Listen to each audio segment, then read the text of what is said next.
ओडिशारे हेब अधिक दुग्ध उत्पादन गोपालन पर सरकार देवे प्रोत्साहन मंत्री गोकुलानंद मल्लिक बयान। राज्य में गोपालन वृद्धि पाए राज्य सरकार बड़ योजना अधिक दुग्ध उत्पादन पर योजना करुछंती राज्य सरकार। चाषी को गोपालन दिगरे प्रोत्साहन राशि वृद्धि सह देशी गाई रखा सरकार प्रोत्साहन देउथिबा कहिसेंती मत्स्य एवं पशु संपद विकास मंत्री गोकुलानंद मल्लिक।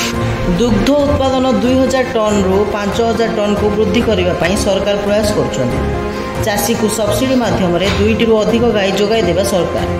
यह द्वारा महिला एवं युवक माने आत्मनिर्भर एवं स्वावलंबी हो पारे। गाई अधिक दुग्ध देवाई घास चाष बा फीडर उपरे गुरुत्व दि जाए। ग्रामांचल में ओमफेड पार्लर खोलने सरकार व्यवस्था कर प्लास्टिक अंडा एवं अपमिश्रित दुग्ध बिक्री कले कठोर कार्यानुष्ठान नियाजिबोली विभाग मंत्री। ग्रामांचल लोक मैंने सहजरे सुविधा पाइबापी पंचायत स्तर में एलआई एवं ब्लॉक स्तर में प्राणी चिकित्सक जिला स्तर में सीडीपीओ मानक निर्देश दि अंडा माछ उत्पादन द्विगुणित करने को योजना होती। आज प्राणी चिकित्सक प्रशिक्षण प्रतिष्ठान को अचानक गस्त कर मंत्री गोकुलानंद मल्लिक। रिपोर्ट जागृत 24 न्यूज।